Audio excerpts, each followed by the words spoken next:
In October 1944, the wind over the Dutch coast roared across the flat shoreline carrying salt and the smell of gunpowder. Major Jack Morrison stood in a muddy trench staring at the concrete stronghold about 200 yards away. Rain hammered his helmet and ran down his neck in cold streams. Behind him, 34 wooden crosses stood in neat rows marking fresh graves. 34 Canadian soldiers had died in 3 days trying to take that one stronghold. 34 families back home would receive telegrams that their sons and husbands would never come back. The stronghold rose from the seawall like a giant tooth of grey concrete. 12 feet of reinforced walls surrounded it on every side. Nazi engineers had built it in 1942 as part of the Atlantic Wall defenses. Small windows cut into the concrete allowed German machine guns to sweep every approach. Inside those walls, Major Klaus Richter commanded 180 Wehrmacht soldiers. They had enough food for 6 weeks. They had ammunition stacked floor to ceiling. They had 3 artillery pieces that could hit ships 15 miles away. And Major Richter had sent a message to the Canadians 3 days earlier that made his position absolutely clear. A Canadian lieutenant walked to the stronghold under a white flag carrying a letter. The letter was simple. Surrender now and your men will be treated well as prisoners of war. Fight and we will destroy you. 1 hour later, the German response came back, written in perfect English on expensive paper. Major Richter's words were cold and direct. I am a German officer. I do not negotiate with liberators who are invaders. My men will fight to the last bullet. You may waste your soldiers trying to take this stronghold. We will still be here when you give up and leave. This single stronghold was blocking the entire Allied war effort. 30 miles away lay the port of Antwerp. Antwerp was the second biggest port in Europe. Through that port, the Allies could bring 4,000 tons of supplies every single day. Fuel for tanks, ammunition for artillery, food for soldiers, medicine for field hospitals, everything the armies needed to push into Germany and end the war. But none of those supplies could reach Antwerp. While Major Richter controlled the Scheldt estuary, his artillery guns commanded the water route. Any Allied ship trying to pass would be blown apart. The Germans knew this. Richter knew this. And that knowledge made him confident he could hold his stronghold forever. The Allied commanders had thrown everything they had at the problem. British destroyers sailed close to shore and fired 500 shells at the concrete walls. The shells exploded in huge fountains of fire and smoke. When the smoke cleared, the walls showed no damage. The concrete was too thick. The shells just bounced off or exploded harmlessly on the surface. American generals wanted to use heavy bombers to drop 1,000-pound bombs on the stronghold, but Dutch civilian families still lived in houses 30 yards away. Bombing would kill innocent people. The commanders refused to give that order, so the Canadians tried infantry assaults. The first assault came at dawn 2 days earlier. 80 men charged across open ground toward the stronghold. German machine guns opened fire when the Canadians were 150 yards away. 23 men died in the first 90 seconds. 19 more fell wounded. The survivors crawled back to the trenches, dragging their injured friends. The second assault came that afternoon with smoke grenades and covering fire. 60 Canadians advanced through the smoke. The Germans waited silently until the Canadians were 50 feet away. Then they opened fire using the sound of footsteps to aim through the smoke. 24 more Canadians fell. The third assault came the next morning with different tactics and more artillery support. The result was the same. More wooden crosses, more letters to families, more failure. A British admiral visited the Canadian positions that rainy morning. He wore a clean uniform and shiny boots that had never seen mud. He pointed at the stronghold with his walking stick and spoke with absolute certainty. "We will continue the naval bombardment," he said. "Bigger guns are coming. We will pound them day and night until the concrete cracks." An American general stood beside him, nodding his head. "Acceptable casualties," the American said. "Send another infantry wave with better support. Eventually their defenses will break." The Canadian officers listened to this advice and felt sick in their stomachs. More bombing had failed 500 times already. More soldiers charging across open ground would just mean more graves. But winter storms were coming. In 48 hours, heavy weather would make any naval operations impossible. If they did not take the stronghold before the storms arrived, they would have to wait until spring. Every day of delay meant 4,000 tons of supplies stuck in warehouses instead of reaching the front lines. Major Jack Morrison studied the map spread across a wooden ammunition crate and said nothing during the meeting. He was 29 years old with weathered skin and strong hands scarred from years of hard work. Before the war, Morrison had been a deep-sea fisherman in Newfoundland. He knew boats and nets and the moods of the ocean. He understood how to read weather in the color of clouds and the smell of the wind. When ice jams blocked fishing harbors in winter, Morrison was the man the villagers called. He would drill precise holes in the ice and place dynamite charges in exactly the right spots. One explosion would break the jam, and the ice would flow out to sea with the current. The Canadian Army made him a combat engineer because he was an expert with explosives, and he never panicked under pressure. Now Morrison ignored the generals arguing about artillery and looked at something they had completely overlooked. Tide charts. The Scheldt estuary had the second highest tides in all of Europe. At high tide, the water rose 23 feet above mean sea level. At low tide, the water dropped 22 feet below mean level. 45 feet of total difference between high and low tide twice every day. Morrison studied the stronghold blueprints that had been captured from a German engineering officer. The stronghold sat directly on top of the sea wall, not behind it, not dug into the land, right on top of the wall itself. The foundation was built at mean sea level, 0 feet of elevation. Morrison could see drainage pumps marked on the blueprints. They were designed to handle normal rainfall and normal tides. But what would happen if the water was not normal? Morrison stared at the grey North Sea stretching to the horizon. He thought about fish swimming through currents and tides. Fish never fought against the ocean. They used the water's power to move where they wanted to go. They let the current carry them. Morrison had spent 15 years on fishing boats learning that same lesson. You do not fight the sea, you work with it. He looked back at the tide charts, and then at the sea wall, and then at the stronghold. His finger traced the path water would take if the sea wall was breached at the right spot at the right time. And for the first time in 3 days, Morrison smiled. He whispered to himself in the cold rain, "Fish don't fight the current, they use it, and I know exactly how to use it." Morrison's requested an urgent meeting with his engineering crew that afternoon. 6 men gathered in a supply tent out of the rain. Morrison spread his maps and tide charts across a table made from stacked ammunition boxes. The engineers crowded around looking at the papers covered in Morrison's handwritten notes and calculations. Morrison pointed to a spot on the map 200 yards west of the stronghold. Here, he said, the British naval bombardment 3 weeks earlier damaged this section of the seawall. I have seen it through binoculars. The concrete is cracked and broken. This is our weak point. A young lieutenant named Davies leaned closer to study the map. "What are you thinking, sir?" he asked.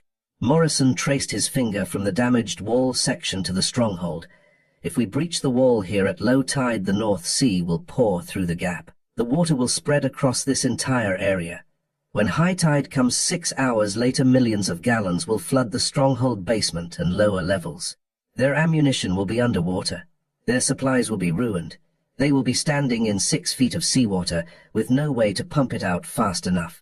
Davies stared at the map, trying to understand. "You want to drown them out?" he asked. Morrison shook his head. "I want to make their stronghold unlivable. I want to give them a choice between surrendering or drowning. They will choose surrender." A sergeant named Mackenzie asked the practical question. "How much explosive do we need to blow a hole in that wall?" Morrison had already done the mathematics on paper. The damaged section is 30 feet wide and the wall is 8 feet thick. At that point, we need 400 pounds of explosives placed deep in the cracks. Shaped charges to direct the blast inward toward the land side. We detonate at the exact moment of low tide, when water pressure is at its minimum. The wall will blow open and the sea will do the rest of our work for us. Mackenzie let out a low whistle. 400 pounds is a lot of explosives, sir. Where do we get that much? Morrison smiled. We borrow it from this engineer company. 20 from that one, 15 from another. Nobody will notice until after we are done, and by then it will not matter. But first, Morrison needed to confirm his plan would actually work. That night he picked 6 engineers who were strong swimmers. They put on dark clothes and blackened their faces with mud. The moon was hidden behind thick clouds, perfect conditions for invisible work. At 11 o'clock they slipped into the freezing North Sea and swam toward the damaged section of wall. The water felt like knives of ice stabbing into Morrison's skin. His breath came in short gasps. The tide was going out. In 3 hours it would reach its lowest point of the day. The 6 men reached the sea wall and climbed onto the exposed rocks and concrete. Barnacles cut their hands.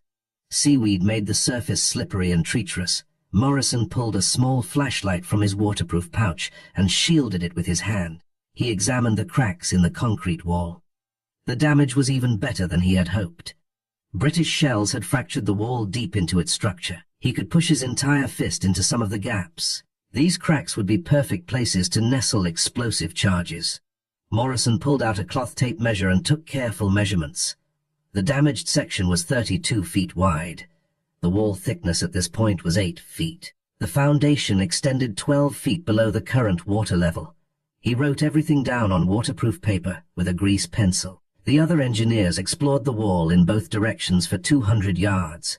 They found the best route to approach without being seen by German sentries. They identified spots where they would be hidden by shadows and rocks. After 90 minutes of cold work, they slid back into the black water and swam ashore. Morrison's whole body shook from the cold. His teeth chattered so hard he bit his tongue. But he had the information he needed. The plan would work. The next morning, Morrison presented his plan to the Allied command. The meeting took place in a farmhouse that smelled of wet wool and tobacco smoke. The British admiral stood with his arms crossed over his chest. His face turned red as Morrison explained the flooding operation. "You want to flood a Dutch town?" he shouted, "absolutely unacceptable. We cannot destroy civilian property." Morrison kept his voice calm and respectful. "Sir, the Dutch government evacuated every civilian from this area 2 weeks ago. The town is completely empty. The buildings are already destroyed by artillery fire. We would not be flooding anyone's home. We would be flooding an abandoned battlefield." The American general interrupted with his own objection. "What if this scheme fails? What if you blow the wall and the water does not reach the stronghold?" Then what Morrison had prepared for this question. "Then we are in exactly the same position we are in right now, sir. The stronghold still stands, and we try a different approach. But if the plan succeeds, we take that position without losing one more soldier." The British admiral shook his head firmly. "This is madness. Proper military doctrine says we continue the bombardment. We bring in heavier naval guns. We pound them until they break." The American general nodded his agreement. "We should launch another infantry assault with better artillery preparation. That is how wars are won, through superior firepower and determination." Morrison felt frustration building inside his chest, but he kept his face neutral and professional. The so-called proper way had already killed 34 of his friends. The proper way was failing, but Morrison was only a major. These men were an admiral and a general. He could not force them to listen to a fisherman from Newfoundland who thought he knew better than professional military commanders. Then a voice spoke from the doorway. "I think the major's plan is excellent." Everyone in the room turned to look. Lieutenant General Guy Simmons walked into the farmhouse. He commanded the entire 2nd Canadian Corps. He was the highest-ranking Canadian officer in the Netherlands. Simmons looked directly at the British admiral and the American general with cold grey eyes. "The British want to keep bombing," Simmons said quietly. "The Americans want to keep charging men across open ground. I want my soldiers to go home to their families alive." He turned to face Morrison. "Major, you have 24 hours to make this work. Use whatever resources you need. I will handle anyone who objects." Morrison and his engineering crew worked through the night gathering supplies. They visited 3 different Canadian engineer companies spread across 5 miles of frontline positions. 10 pounds of explosives from one unit, 15 pounds from another, 25 pounds from a third unit. The engineers who gave up their explosives asked no questions. They understood that engineers helped each other. By dawn, Morrison had 400 pounds of various explosives assembled in a barn. Now came the tricky part. The charges had to stay completely dry, even when placed underwater at the base of the wall. Morrison and his men wrapped each bundle of explosives in rubberized canvas, tarps that were normally used to cover military vehicles. They sealed every edge with waterproof tape. Morrison rigged the detonators using modified artillery fuses connected to a waterproof watch mechanism. If the primary detonator somehow failed, backup fuses would trigger automatically 15 minutes later. Nothing could be left to chance. Too many lives depended on this working perfectly. For transportation to the seawall, Morrison contacted the Dutch resistance through Canadian intelligence officers. The resistance provided a fishing boat with a quiet engine that would not alert German sentries. Morrison knew boats intimately. He had spent 15 years on fishing vessels in the dangerous North Atlantic waters off Newfoundland. He understood currents and tides and how to navigate in complete darkness, using only the feel of the wind and the sound of the waves. The boat was loaded carefully with the waterproofed explosives. Morrison checked the tide charts one final time. Low tide would occur at exactly 3:47 in the morning on October 28th. His team would have a window of only 20 minutes. 20 minutes to reach the wall. 20 minutes to place 400 pounds of explosives in the cracks. 20 minutes to wire all the detonators correctly. 20 minutes to get back to safety before the tide turned and the water started rising again. Morrison looked at his watch and then at his 6 engineers. Their faces were grim but determined. They climbed into the fishing boat as the sun set over the cold grey North Sea. The engine started with a quiet rumble. Morrison steered the boat toward the darkness and the waiting sea wall. Hey, quick pause here. A few years ago my dad started having serious back problems from just sitting and watching TV. He's a history buff too. Probably where I got it from. I wished I'd known about something like the Relax cushion back then. It's designed specifically for long periods of sitting and helps with back, hip and tailbone pain. So, if you or someone you care about deals with that kind of discomfort, check it out via the first link in the description. Take care of yourself. Now back to the video. The fishing boat cut through the black water in complete silence. Morrison stood at the wheel staring by instinct and memory. No lights, no engine noise louder than a whisper. The North Sea stretched around them like liquid darkness. Morrison checked his waterproof watch. 3:15 in the morning. 32 minutes until low tide. 32 minutes until the moment when everything had to be perfect. The damaged section of sea wall appeared ahead as a darker shadow against the night sky. Morrison guided the boat close and his engineers jumped onto the slippery rocks. They worked in total silence, passing the waterproofed explosive bundles from hand to hand. Each man knew his job. They had practiced the movements 20 times on land. Now they executed the plan in the freezing darkness with numb fingers and racing hearts. Morrison climbed onto the wall and found the largest crack. He pushed a 40-pound bundle of explosives deep into the gap. The concrete edges scraped his knuckles raw. He did not notice the pain. Lieutenant Davies worked 3 feet away, placing another charge. Sergeant Mackenzie wedged explosives into a vertical crack that ran 8 feet down into the wall foundation. 17 minutes until low tide. Morrison connected the detonator wires with fingers that barely had feeling left. The waterproof watch mechanism ticked quietly in his hands. He set it for 3:47 exactly. If he set it wrong by even 1 minute, the plan could fail. Too early and the water pressure would be too high too late, and the rising tide would already be pushing back against the breach. Morrison's hands moved with the careful precision of 15 years tying fishing nets in storms. Every connection had to be perfect, every wire had to be secure. Mackenzie finished placing the last explosive bundle and gave Morrison a thumbs-up signal in the darkness. 11 minutes until low tide. The engineers scrambled back into the fishing boat. Morrison made one final check of the detonator connections. Everything looked correct. He jumped into the boat and pushed off from the wall. The quiet engine carried them 800 yards away to a position behind a rocky outcropping. They would be safe there from the blast and the initial surge of water. Morrison and his men crouched in the boat and waited. The wind picked up, carrying spray that stung their faces. The North Sea made small slapping sounds against the boat hull. Morrison watched his watch. 5 minutes, 4 minutes, 3 minutes. His heart hammered in his chest.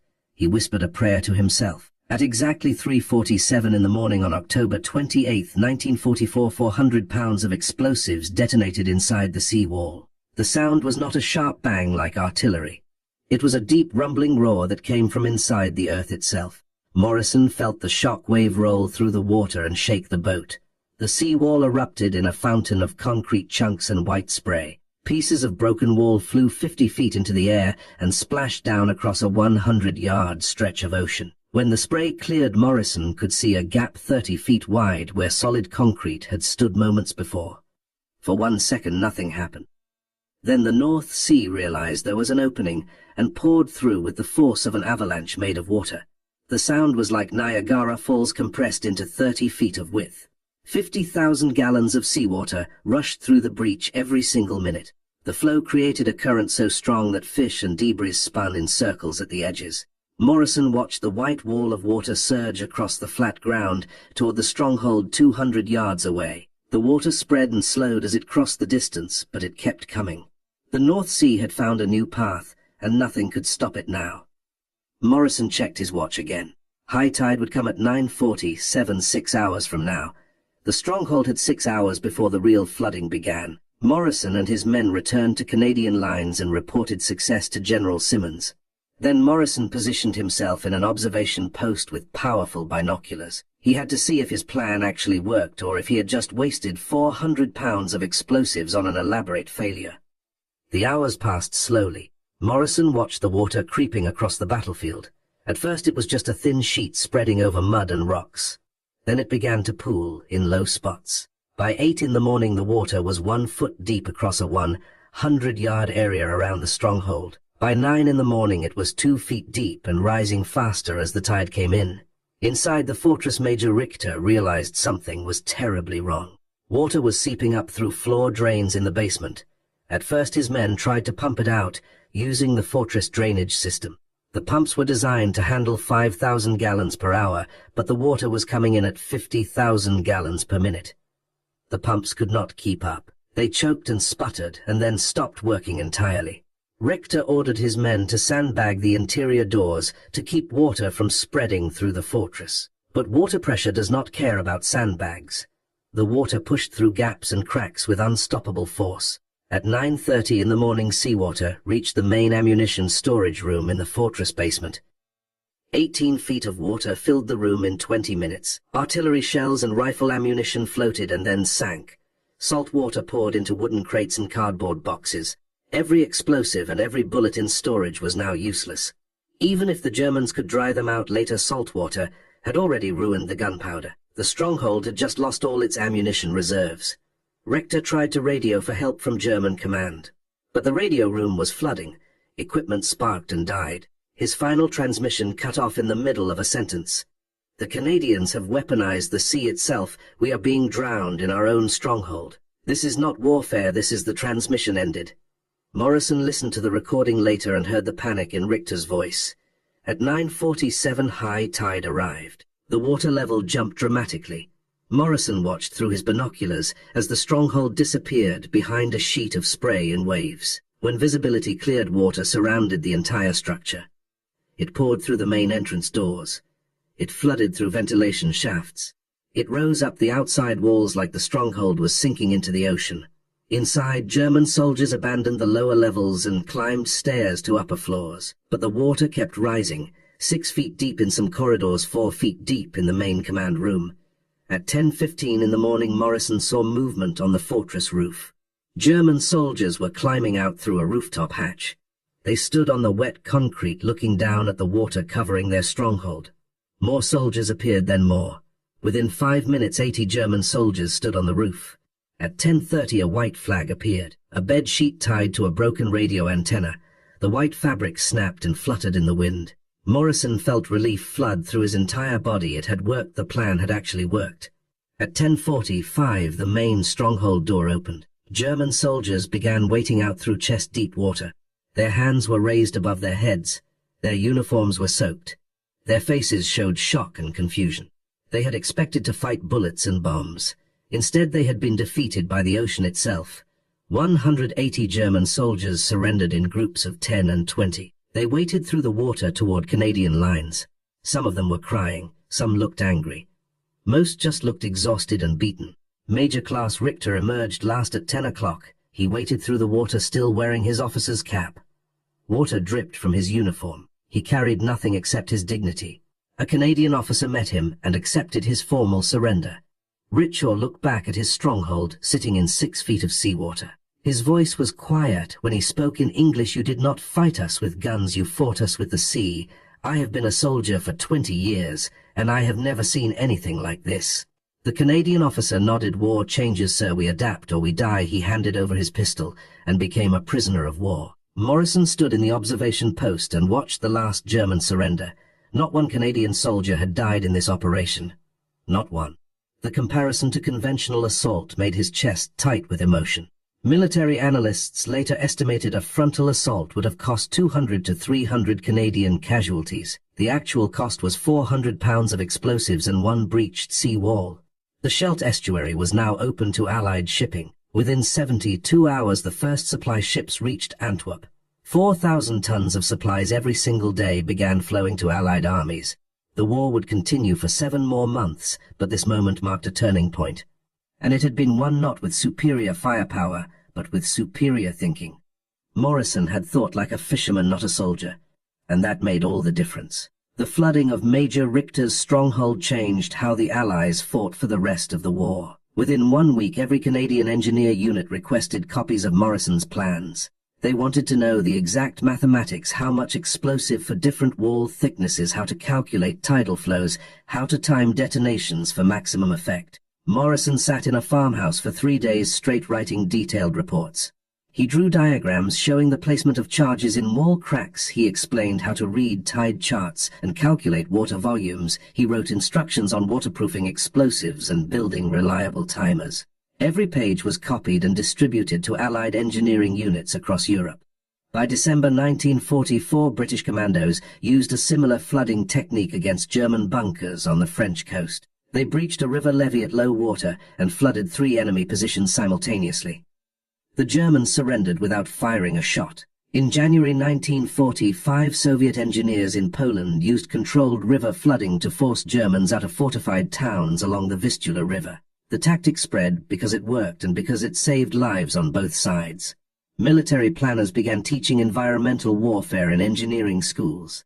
Use the terrain, use the weather, use the water. Do not fight nature, make nature fight for you. In modern conflicts, the same ideas have been applied in places like Iraq and Afghanistan. Coalition forces use controlled flooding to force enemies out of fortified positions. In urban combat, engineers redirect water from damaged pipes and canals to flood basement bunkers. The technology has advanced, but the basic idea stays the same. Use the environment, use physics, use nature's power instead of fighting against it. Today, many militaries still study Morrison's operation in engineering schools and staff colleges. The principles he demonstrated remain relevant. The story taught 3 important truths about solving impossible problems. First, use your environment as an ally instead of an obstacle. Morrison did not see the ocean as something in his way. He saw it as a weapon more powerful than any gun. Professional soldiers thought like soldiers. Morrison thought like a fisherman. That different perspective changed everything. Second, winning without killing is still winning. Morrison saved Canadian lives by not sending them to die in frontal assaults. He also saved German lives by giving them a choice to surrender instead of fight to the death. 180 German soldiers went home after the war because Morrison chose water over bullets. Third, questioning authority can save lives. The British admiral wanted more bombing. The American general wanted more infantry charges. Morrison questioned whether their way was the only way. His willingness to challenge conventional thinking led to a breakthrough that saved hundreds of lives. Modern militaries still study Morrison's operation in engineering schools and staff colleges. The principles he demonstrated remain relevant. During the conflict in Ukraine, both sides used dam controls and river flooding as tactical weapons. Every time military engineers breach a dam or redirect a river, they are using tactics that trace back to a Newfoundland fisherman standing in Dutch rain staring at tide charts. Morrison gave only 1 interview about the operation. In 1987, 2 years before his death, a military historian visited him in Newfoundland. Morrison was 72 years old. The historian asked him to explain his thinking. Morrison sat on his porch overlooking the harbor and spoke slowly. "I was a fisherman before I was a soldier," he said. "Fishermen learn early that you do not fight the ocean. The ocean is too big and too strong. You learn to work with its power instead. You use the tides, you use the currents. You let the water carry you where you want to go. The sea does not care about human wars. It just moves according to the moon and the wind. We did not fight the Germans with the ocean. We just asked the ocean to move at the right time in the right direction. After that, gravity and water pressure did all the work. We just had to get out of the way and let nature be nature." That understanding captures the deepest meaning of Morrison's achievement. The most human response to violence is not always more violence. Sometimes the answer is understanding forces bigger than human conflict. Water and tides and gravity do not care about politics or nationalism or military doctrine. They just follow natural laws. Morrison understood those laws better than he understood military tactics, and that knowledge saved lives on both sides of a terrible war. The Brinks stronghold fell not because Canadians were stronger or braver than Germans. It fell because one man looked at an impossible problem and asked a different kind of question.